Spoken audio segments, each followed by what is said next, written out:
interested parties, if you know what I mean. Welcome. I'm glad you've been able to join me today. I hope that other people join. I've invited several other people to this very interesting topic because I do think there's something to discuss here, something very important.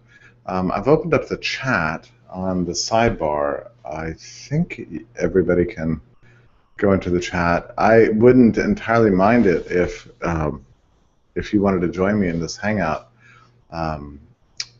If you have some passion about the issue and you want to be on it, I wish I knew for sure how to get you in, because I'm going to be doing this task. Maybe you could email us, or actually, here's what I'm going to do. Let me post.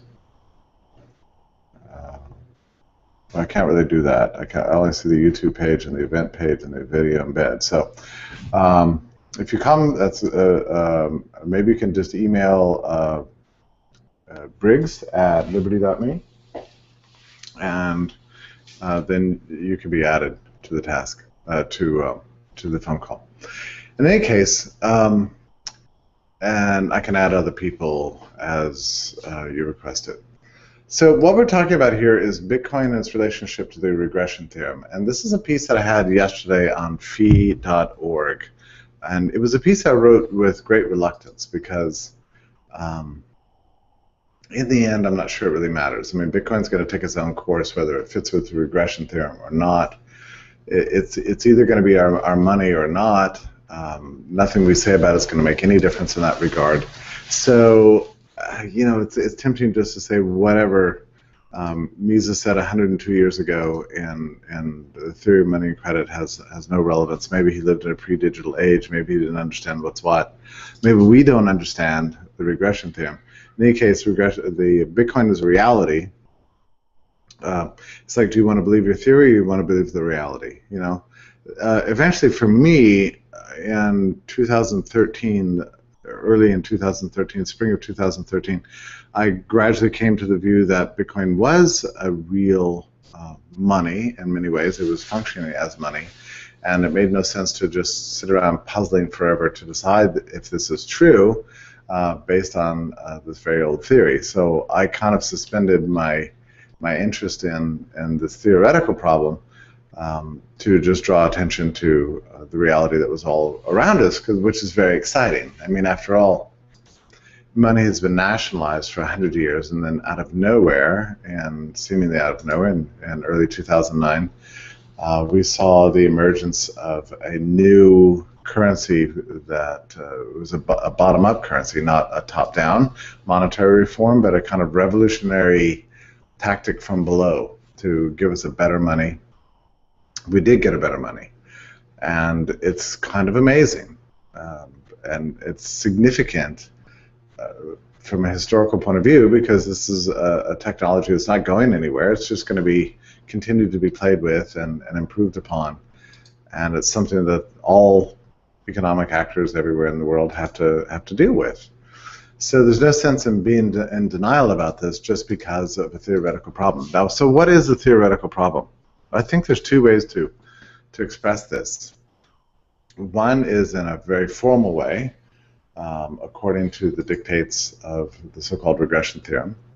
A phrase, by the way, that did not emerge in Misess's 1912 book, but came about later and found itself in a very high position in the theories of money's origins in 1949. With human action. I'm not sure about the 1940 edition. It probably included the same phrase, but it's in German, and I hadn't really looked it up. So there's that, and then there's the more intuitive version of the same thing, which is that, look, Bitcoin can't be a money. It's made up out of computer code. You can't have just some genius programmer suddenly invent a new money for the whole world out of a protocol. It's not based on anything real. It's not rooted in genuine human experience. Surely there's something gone wrong. This is not how we expected money to be reformed. For many generations, advocates of monetary reform, particularly of the gold standard and otherwise, have had a particular scenario in mind for how we would get a new money. That there would be an agreement, maybe the Senate would do it, the U.S. would get a good president who would order the Treasury to give us a gold standard, maybe there'd be an international conference, whatever. That's how we imagined money would be. There would be the mechanism of reform. It would be top down. Let's persuade the elites, and then the elites would reform money through our relentless agitation, protests outside the Fed, whatever it's going to be. So, but after half a century of this kind of activity, I think it's pretty obvious this isn't not going to happen. Fiat money, centralized banking, a very close tie between money, banking, and the state is very much in the interests of the elites. It's not in the interests of the public, but it's in the interests of the elites. They all benefit from the present system. Why would they want to get rid of it? So there's always been something wrong with the mechanism of change in the world of hard money. We're basically asking the elites to, out of sheer public service mindedness, reform money because it's the right thing to do. Unfortunately, the state rarely, if ever, does the right thing. So suddenly we have this new money emerging on the internet in 2009, growing out of a white paper that came to be released in October 31st in 2008.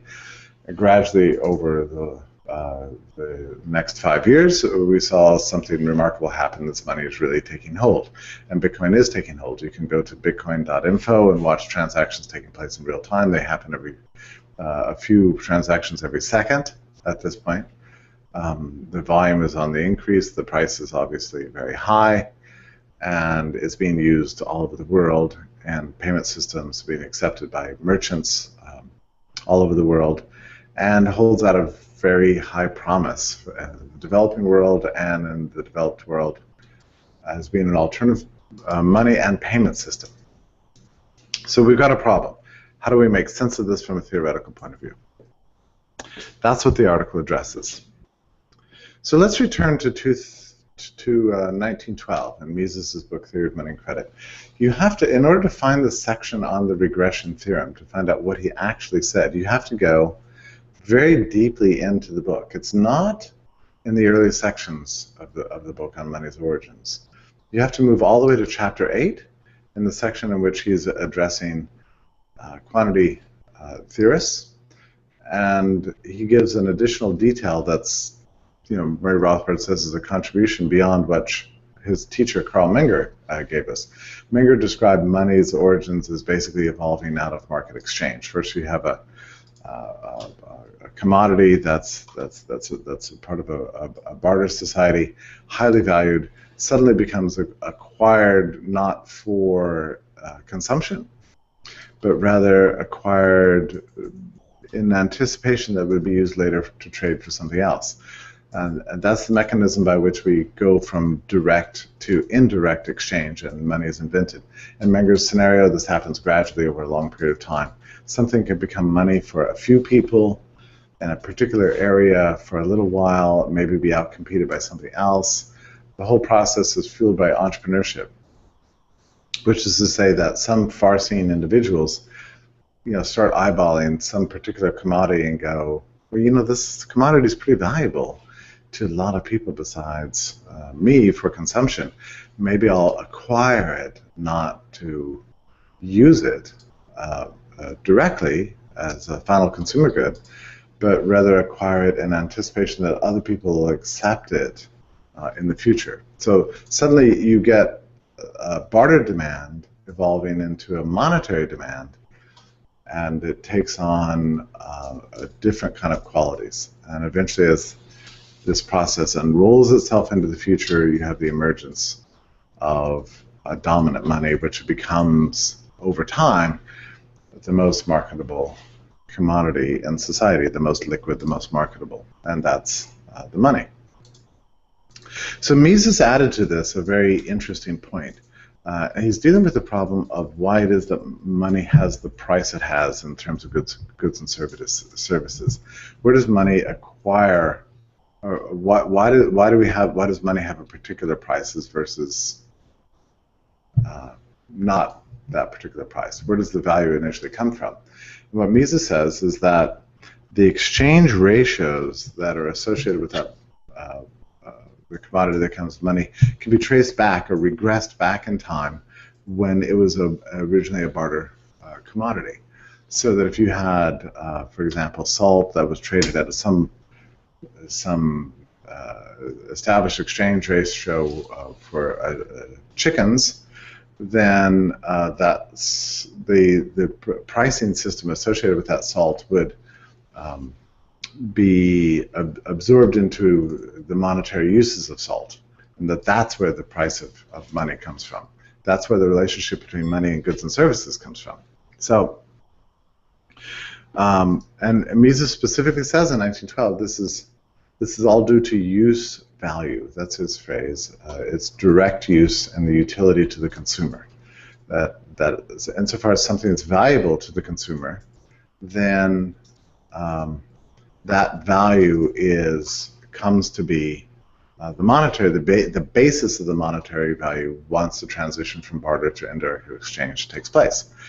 And he says this follows from logic, because the money just can't emerge out of nowhere. It can't be you can't just tag some commodity or some paper ticket or something else to be money because of social consensus or because the state accepts it for payment of taxes or anything else.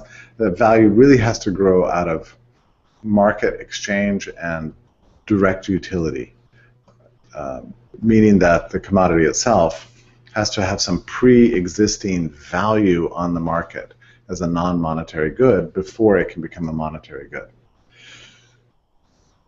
That's Misess's regression theorem.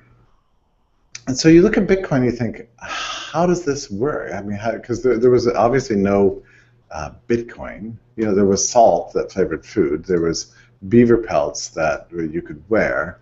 There were shells that you could use maybe for decoration or some other purpose. There's gold that's beautiful for jewelry, and maybe it has some industrial uses. All the existing monies in history have had some obvious consumer-oriented value before it became money. That is not true with Bitcoin. So how do we resolve this? So in my article, and this is puzzle again. It's not as if I've always known the answer to this. So other people who understood the solution, Konrad, Graf, Daniel Krawitz, Michael Goldstein, Peter Šurda. There's all these people who've been thinking about Bitcoin much longer than I have, who figured this out much before I did. But basically the solution is this. The thing that really confuses people about Bitcoin is to look at Bitcoin only as a commodity, as a commodity independent of anything else, as if it were a traditional money. That is not true. This is the most salient fact about Bitcoin, is that it's not just a money, it's a payment system.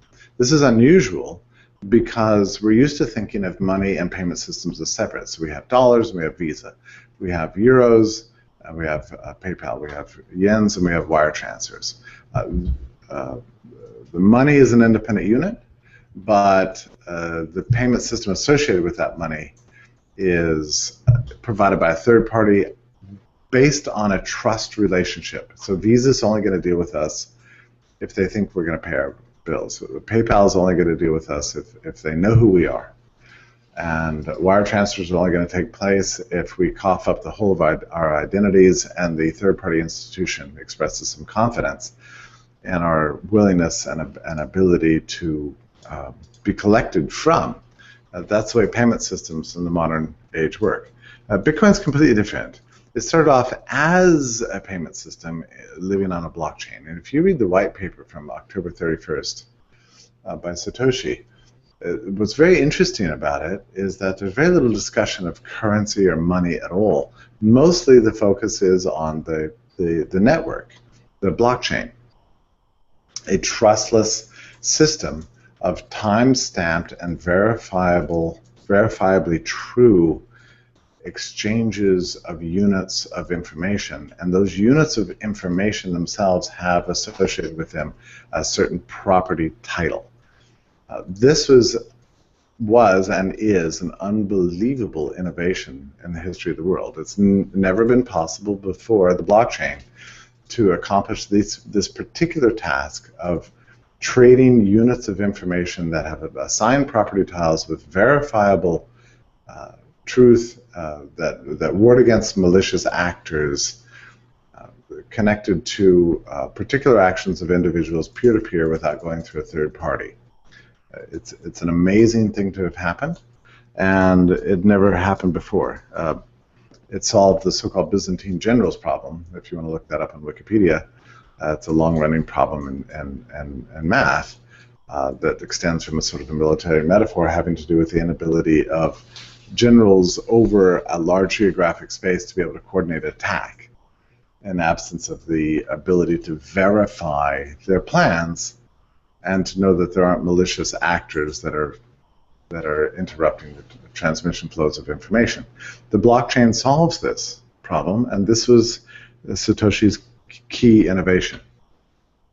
The first Genesis block of Bitcoin came out on January 9th of 2009. As I pointed out in my piece, the value of Bitcoin in the early days was exactly zero. It wasn't just low, it was exactly zero. There was no posted price of Bitcoin, and yet people used it. You can look back at the history and look at the timelines and see exactly what's going on here. And after all, the regression theorem is a story about history, so there's no point in talking about the regression theorem as it applies to Bitcoin without looking at Bitcoin history. So here's the way the history unfolds. There's one transaction, and it's the release of the Genesis block. And then the people in Satoshi's world at the time began to kind of play around with this new tool called the blockchain. Very quickly it was ramped up. Transactions ranged between 30 one day, 150 the next, 200 one day, and 20 the next, and so on. I just eyeballed the transactions in the first 6 or 8 months of the existence of the blockchain and saw that I would say on average there are about 100 transactions a day. But what was taking place with these transactions? People were testing out the system to see if it really worked.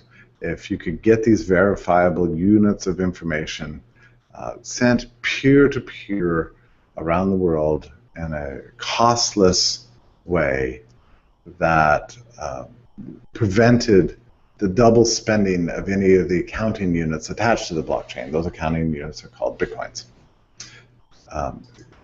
Will the blockchain stand up to this kind of use? And this was what happened over the next 8 and 10 months. A lot of use, a lot of trial, and a lot of error. This is, I would say, analogous to, as far as the regression theorem, trying to discover the use value of the pre-monetary commodity. In this case, the commodity is the blockchain. The use value is being tested. Now, after my article appeared, several people said to me, well, this doesn't work because the regression theorem requires that there be an exchange ratio associated with the pre-monetary commodity that eventually becomes money. There is no exchange ratio revealing itself anywhere on the blockchain during these first 10 months of its existence. These are free exchanges back and forth. There's no exchange ratio. That's true enough, but the reason for that is that the blockchain is an open source technology that lives on a distributed network. In other words, you don't have to pay to access it. Anyone could have used it for free. Anyone in the world. There weren't that many people who did it because nobody really cared except hyper code geeks and the like. But nonetheless, they did use it to test it out, to test its value.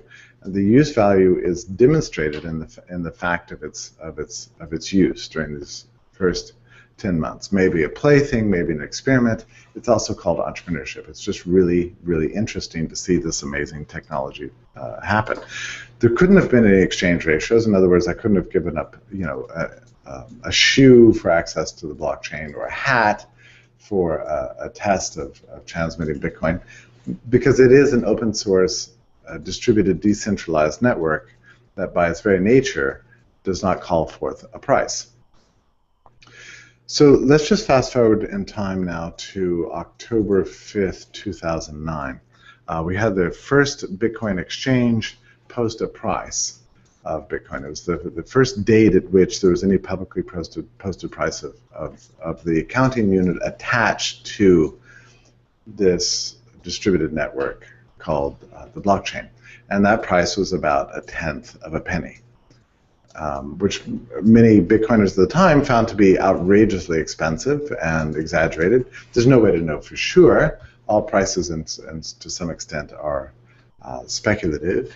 Nobody knows for sure what the price of anything is. The only thing we know for sure is what things trade for in real life, and then any trades in any particular price are always past prices. They don't tell you anything about the future. Nonetheless, that's the data point we have.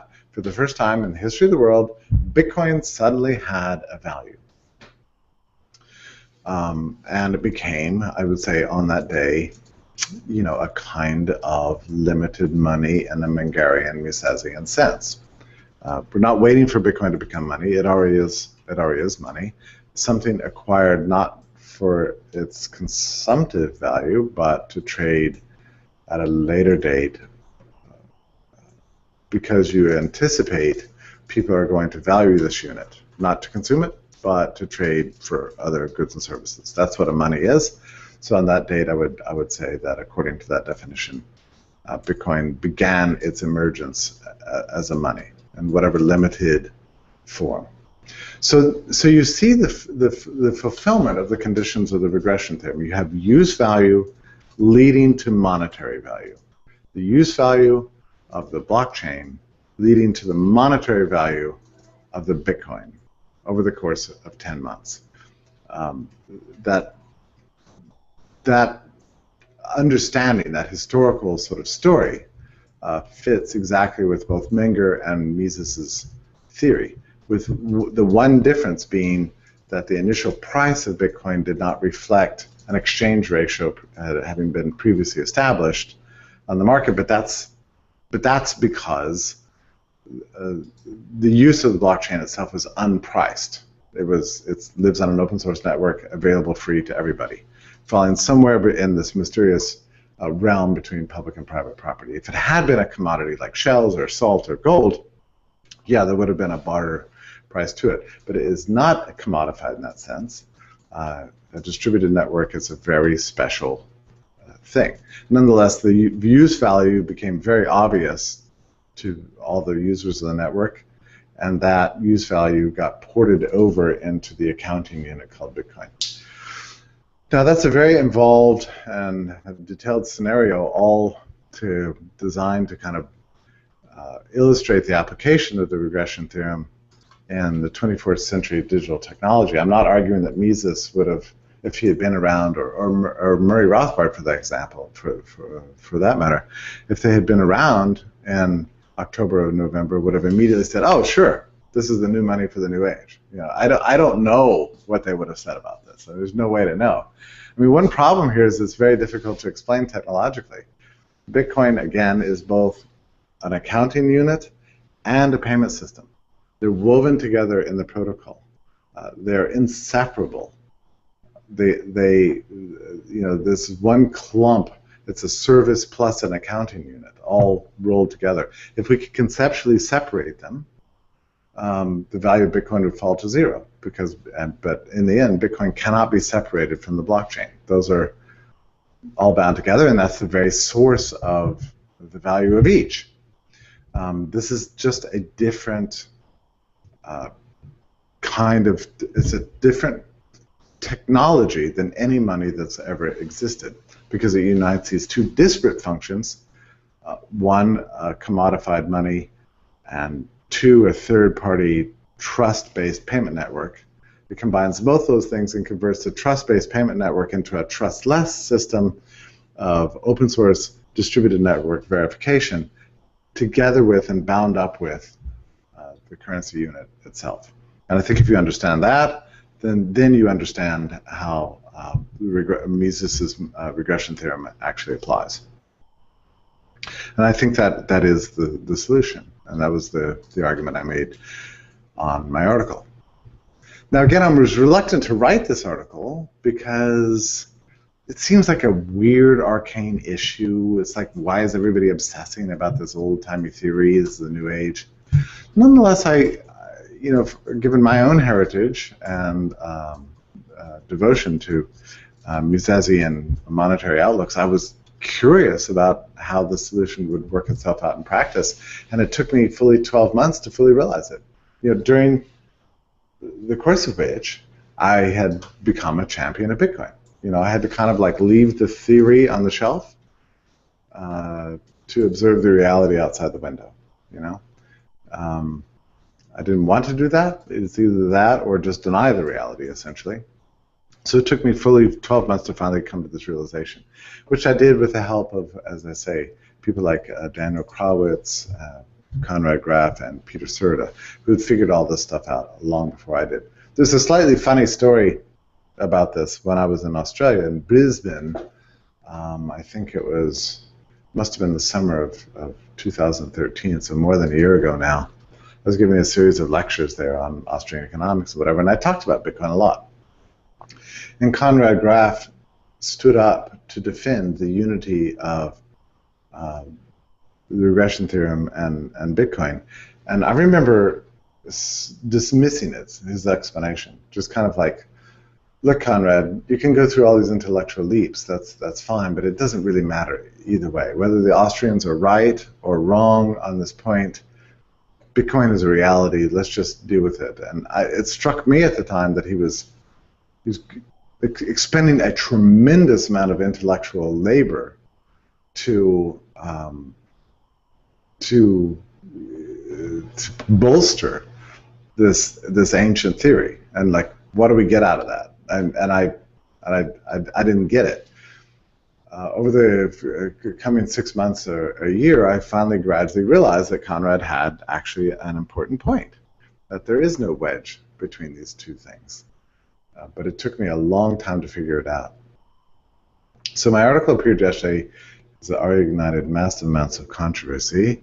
I'm a little bit embarrassed that several people tweeted that this is, some sort of brilliant and epic contribution to history of ideas, especially because I was hardly the first one that came up with the idea. There were many others in this space. It's just that I happened to have access to this public forum and wrote a popular article about it rather than a code-ridden treatise on the subject.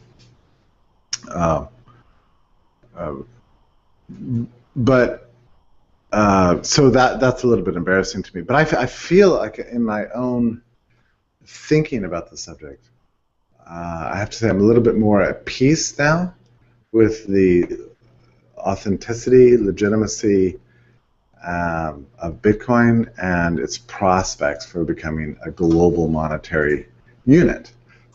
Not just used by one nation, but used by all nations for all trades on a peer-to-peer basis. Again, there's the critical things you need to understand about Bitcoin. It's not a company, it's an open source network. That open source network is all about the blockchain. Bitcoin is in a way incidental to the blockchain. It's just the expression of it's just the titled units of information that are being transmitted. Those are the things that are being valued overtly, but you have to look beneath the surface and see that the real value comes from the payment network that it's attached to.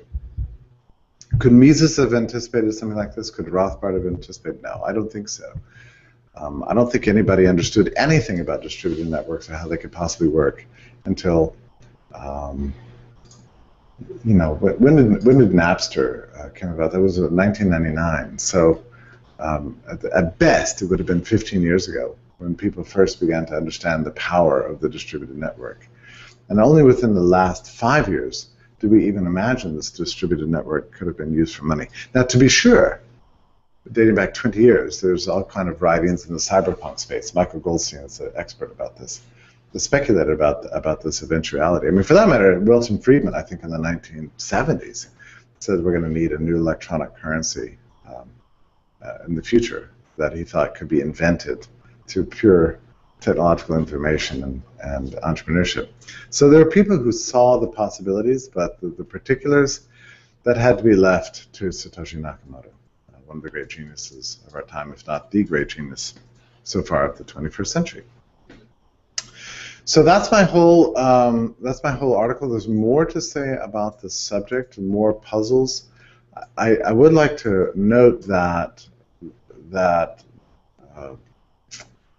there's a number of people out there, you know, internet Austro-libertarians, I guess you could call them, who are rejecting the reality of Bitcoin on grounds of the regression theorem. They're just saying, look, this can't be money because it doesn't fulfill all the particulars as Misess laid out, and not in his 1912 book, but in his rearticulation of the issue in 1949 with Human Action. Therefore, Bitcoin can't be real. Okay. That's one perspective. Another perspective that I've bumped into is just the general anti-computer bias. There's people out there who just think that everything on the internet is worthless. There's a guy on the fee thread who said, look, Bitcoin's no different from Facebook. It's just another worthless, overvalued thing. Well, okay, Facebook is worth what, $115 billion at this point? You know, I mean, how valuable does Facebook have to get before people began to realize, okay, this is actually a valuable thing. This is not a myth. And then you've got other people, and I'm dealing with those people on Twitter right now, who are saying, give it up, Misess was wrong, Bitcoin is right, there's no reason to have to keep dusting off this old book and going through all these intellectual contortions to try to make it work. So you have commentators on all sides. I mean, what I'm saying in particular is that there is no real wedge between Misess's old writings and Satoshi's invention. I think if you have the right understanding of both, then you can see how they can come together and make a perfect and beautiful unity. Again, with a slight tweak here and there, but which are not substantial to the theory. The fact is that the blockchain has a use value that Misess said a pre-money has to have, and Bitcoin absorbed that use value to obtain a market price as a tool for indirect exchange, which is to say, a money. And in that sense, Bitcoin emerges exactly according to Menger and Misess's theory, from the ground up, emerging out of organic trade in the real world, not a top-down system requiring a social contract, but through entrepreneurship and play and trial and error out of the real experience of market actors. And I think that this is tremendously exciting and should reveal to us the potential of markets to reinvent the world in ways that absolutely surprise us. In the end, state services, from its monetary services to its educational services and transportation and fiscal policy and every other area, foreign policy, drug wars, these things are tremendous failures. The great calling of our times today is for private actors in the private space where there's real innovation to use the new tools we have, among which are distributed networks, to create better versions of all the things the state has attempted to monopolize, and thereby build out a new freedom that comes from creativity, innovation, and market action that will eventually outcompete and obsolete the state. And that's the hope and the promise of Bitcoin in particular. So Matt, and let's see, somebody else. Matt, you want to jump in here? And you're a Bitcoin expert. You want to help me out here? Sure, why not? I think one of the points I like to make is that Bitcoin can teach us something about how we do theory as Austrians. It's kind of revealed something because it's different than the things we've looked at in the past. It's revealed some mistakes in a lot of scholars' thinking about how we approach theory, because Just take a look at this regression theorem debacle. People are saying, oh, it doesn't meet the requirements of the regression theorem, therefore it can't be money. Well, first of all, it's the claim they need to be making if they're trying to go that direction is that it can't be a medium of exchange. And I think there are a couple of them that go so far. However, when you say, Bitcoin isn't a medium of exchange, I mean, that's obviously false. Look at how it's being used. It's being used as a medium of exchange. Whether it fits into the little box that you've created around the regression theorem or not, it is a medium of exchange. Now, theory is created to describe our reality. It's not created to describe itself because we have this a priori theory. If it is to tell us anything about reality, if it is synthetic a priori as opposed to just analytic a priori, if it's more than just a truism, it has to describe reality and not something that's defined by itself. So the regression theorem is supposed to describe what a medium of exchange acts like. Now, we can't define medium of exchange by the theory, or else we're not really saying anything about reality. We're just, talking to ourselves. We're talking in circles. It's a truism. If we're going to describe what a medium of exchange is, then we have to take what we see as a medium of exchange. So that's something that's being used as literally a medium for for indirect exchange. So if, as Misess thought, the regression theorem is a priori truth, if it's apodictic, then we don't have to fit Bitcoin into any boxes. Bitcoin we can automatically know that it satisfies the regression theorem because Bitcoin is a medium of exchange. If the regression theorem is true and apodictic, then Bitcoin satisfies the regression theorem. We can know that a priori without even knowing the history. So the discussion of, what was actually the use value? What did people value it for? That's a discussion of, what's the history there? It's not something that we have to look at to say, does it meet these requirements? Otherwise, we can't say it's a medium of exchange. And so I think a lot of people, and unfortunately I've seen at least one really major Austrian theorist quoted as falling into this trap of basically doing theory backwards, working from theory to build reality rather than from reality to build theory. Now, I'm hoping that misconception was caused by the fact this is a new thing.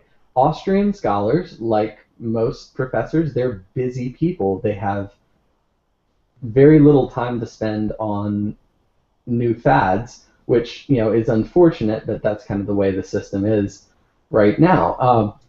But so they haven't looked at these issues quite as closely, or hadn't at least a year and a half ago. I presented a paper at the Austrian Economics Research Conference in March on this topic, kind of elucidating some of these issues around Bitcoin, and kind of pointed out, we have to take a look at how we're doing theory, and we can look at these new examples of things that are described by our theory as a way of not only telling us something about what reality is, of saying, what is Bitcoin, but saying, okay, do we have the theory correct? Can we refine it at all? And I think that we can, using... You're right. I mean, one of the big issues here is that we've got technology that's not a priori understandable. I mean, the unity of the blockchain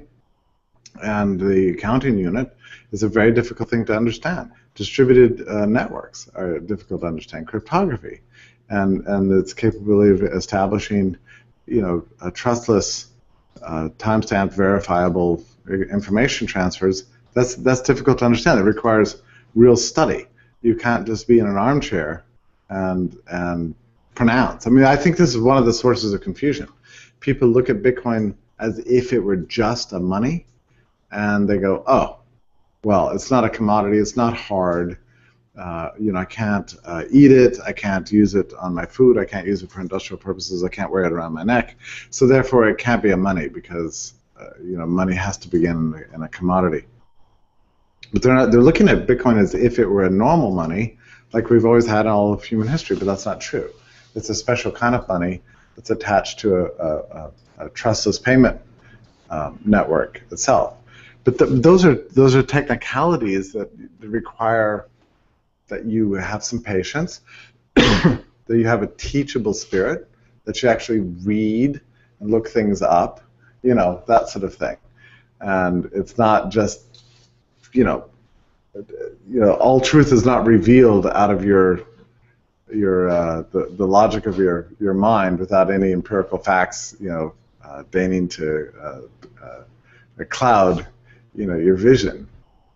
So that's been, I think, a real problem for Bitcoin among Austrians. It's a weird sense because like when you read Satoshi's white paper, he doesn't puzzle about any of this stuff at all. It's not even anything that these problems haven't even occurred to him, right? He's just he's just trying to invent a wonderfully beautiful mathematical code-based solution to a different kind of problem.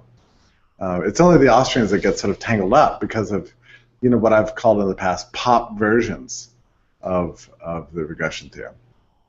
Which that pop version is that, something's got to be a physical commodity before it can ever become money. So therefore, Bitcoin can't become money. And that's not what Misess said.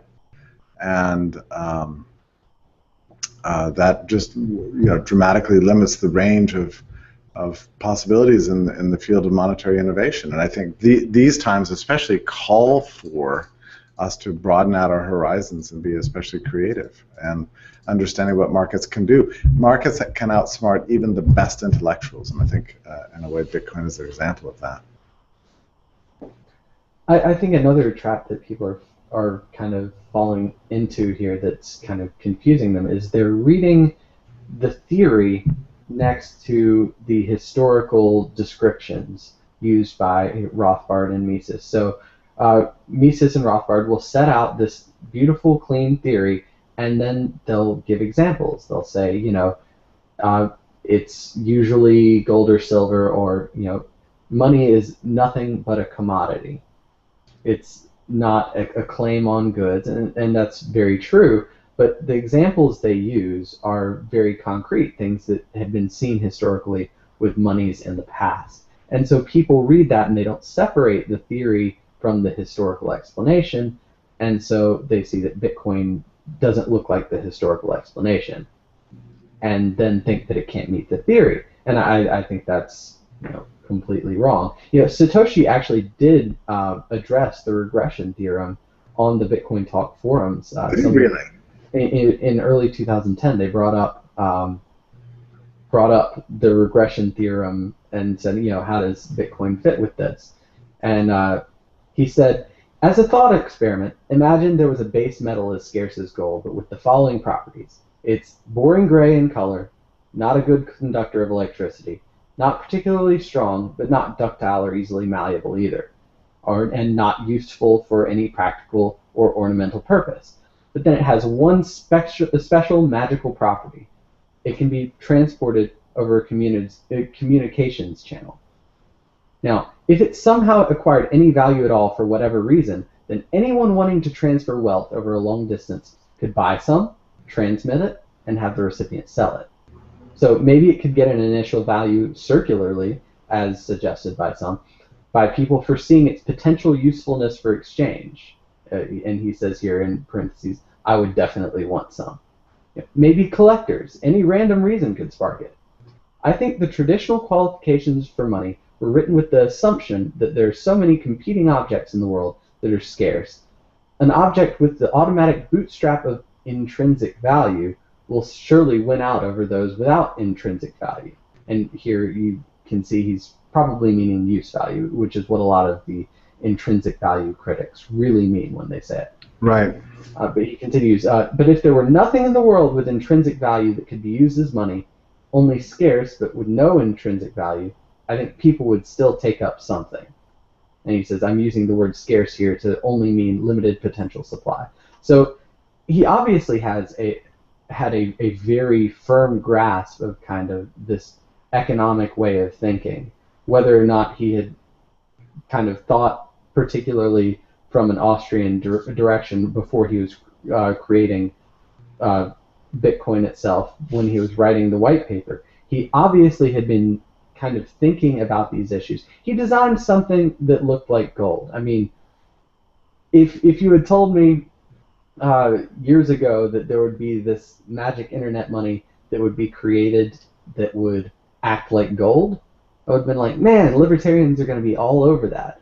But then a lot of people are, I don't know if it's, they think it's too good to be true, or they just get caught up in some of these misconceptions.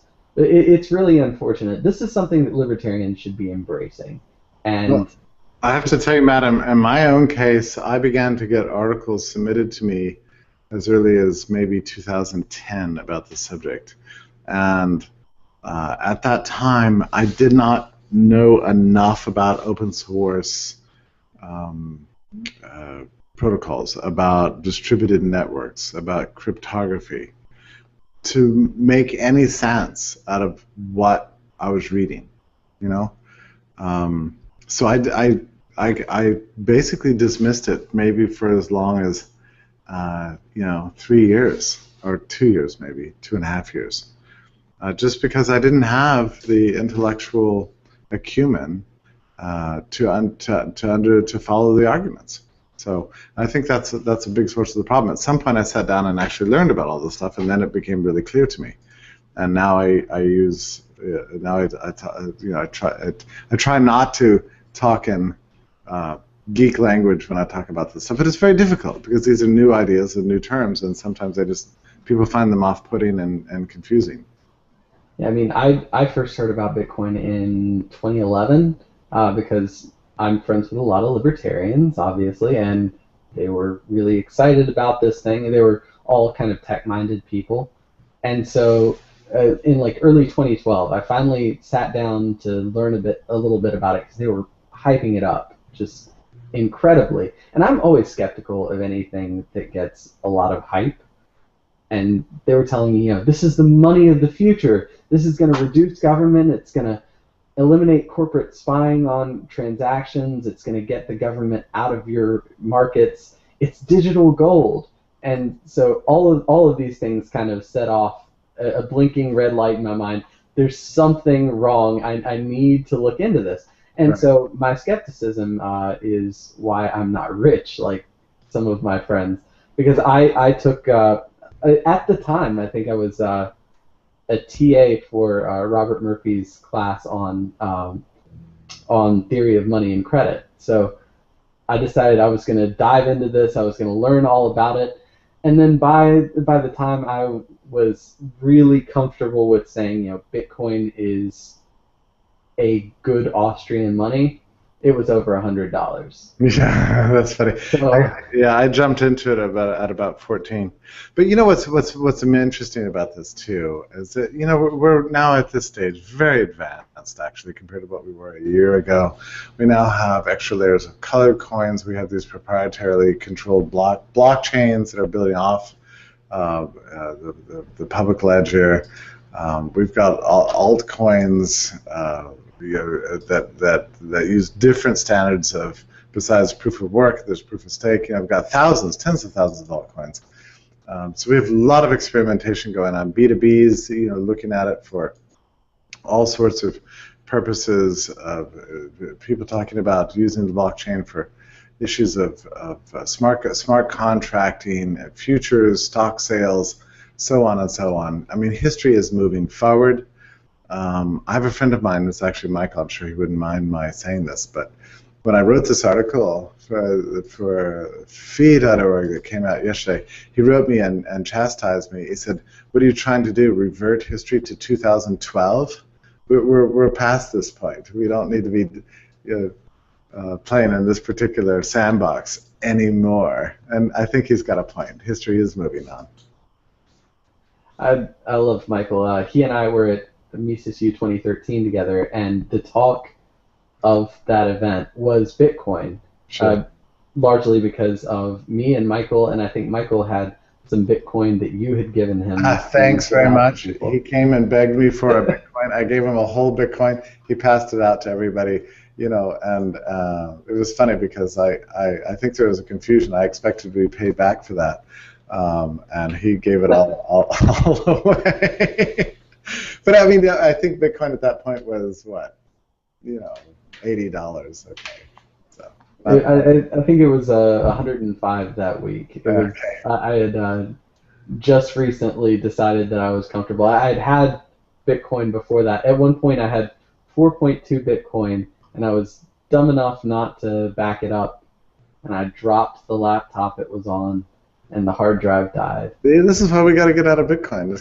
Your money can't be that vulnerable. You can't just drop a laptop and cause all your wealth to go vanish. Oh, that was when the price hit 12.50, I nearly cried. Yeah, I know.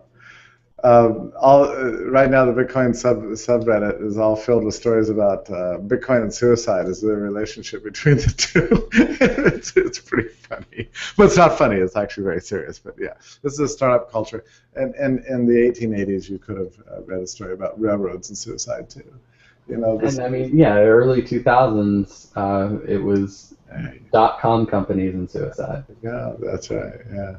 Well, thank you, Matt, for hanging out with me today. I'm glad you showed up, and I think it's good that we hold this thing. So let's just keep an eye on it, and I'll try to not keep slogging around in this messy sandbox, and let's just look to the future. Absolutely. Take care, my friend. Hang out with you. Bye bye. Bye bye, and thanks everyone. Economic actors everywhere in the world have to deal with. So there's no sense in being in denial about this just because of a theoretical problem. Now, so what is a theoretical problem? I think there's two ways to express this. One is in a very formal way, according to the dictates of the so-called regression theorem. A phrase, by the way, that did not emerge in Misess's 1912 book, but came about later and found itself in a very high position in the theories of money's origins in 1949 with human action. I'm not sure about the 1940 edition. It probably included the same phrase, but it's in German, and I hadn't really looked it up. So there's that. And then there's the more intuitive version of the same thing, which is that, look, Bitcoin can't be a money. It's made up out of computer code. You can't have just some genius programmer suddenly invent a new money for the whole world out of a protocol. It's not based on anything real. It's not rooted in genuine human experience. Surely there's something gone wrong. This is not how we expected money to be reformed.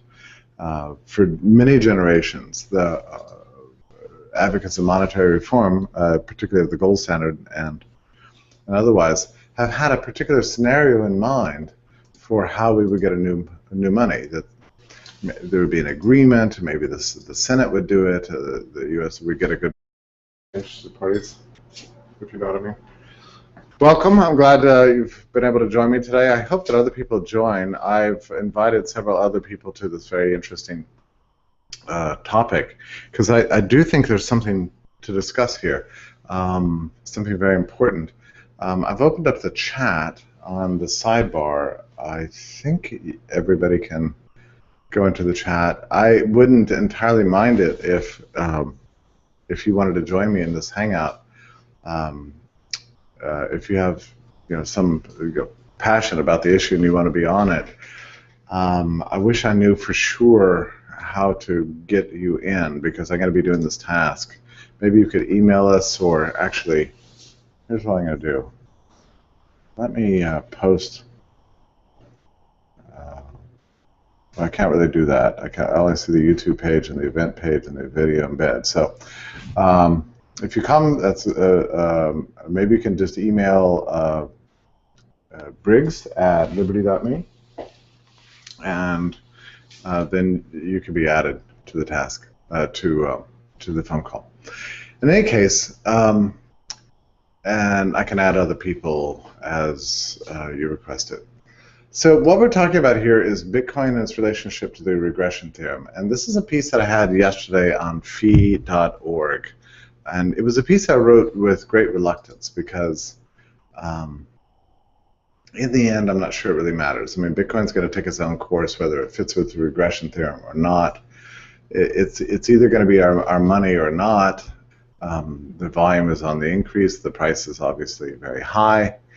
And it's being used all over the world, and payment systems being accepted by merchants all over the world, and holds out a very high promise in the developing world and in the developed world as being an alternative money and payment system. So we've got a problem. How do we make sense of this from a theoretical point of view? That's what the article addresses. So let's return to 1912 in Misess's book Theory of Money and Credit. You have to, in order to find the section on the regression theorem, to find out what he actually said, you have to go very deeply into the book. It's not in the early sections of the book on money's origins. You have to move all the way to chapter 8 in the section in which he's addressing quantity theorists, and he gives an additional detail that's, Murray Rothbard says is a contribution beyond what his teacher Carl Menger gave us. Menger described money's origins as basically evolving out of market exchange. First, you have a commodity that's a part of a barter society, highly valued, suddenly becomes acquired not for consumption, but rather acquired in anticipation that it would be used later to trade for something else. And that's the mechanism by which we go from direct to indirect exchange, and money is invented. In Menger's scenario, this happens gradually over a long period of time. Something can become money for a few people in a particular area for a little while. The president who had ordered the Treasury to give us a gold standard, maybe there'd be an international conference, whatever. That's how we imagined money would be. There would be the mechanism of reform. It would be top down. Let's persuade the elites, and then the elites would reform money through our relentless agitation, protests outside the Fed, whatever it's going to be. So, but after half a century of this kind of activity, I think it's pretty obvious this isn't not going to happen. Fiat money, centralized banking, a very close tie between money, banking, and the state is very much in the interests of the elites. It's not in the interests of the public, but it's in the interests of the elites. They all benefit from the present system. Why would they want to get rid of it?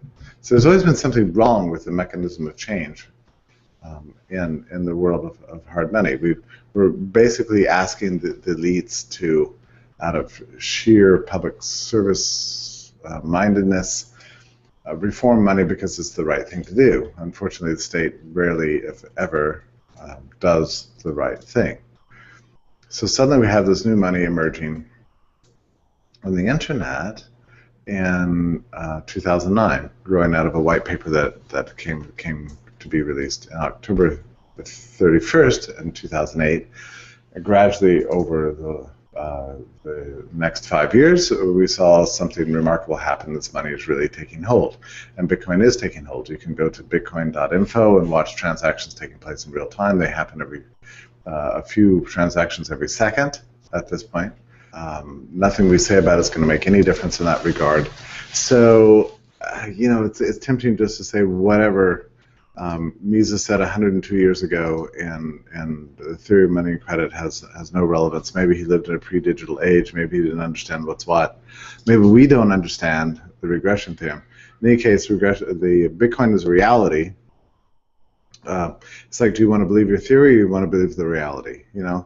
Eventually, for me, in 2013, early in 2013, spring of 2013, I gradually came to the view that Bitcoin was a real money in many ways. It was functioning as money, and it made no sense to just sit around puzzling forever to decide if this is true based on this very old theory. So I kind of suspended my my interest in this theoretical problem to just draw attention to the reality that was all around us, which is very exciting. I mean, after all, money has been nationalized for 100 years, and then out of nowhere, and seemingly out of nowhere, in early 2009, we saw the emergence of a new currency that was a bottom-up currency, not a top-down monetary reform, but a kind of revolutionary tactic from below to give us a better money.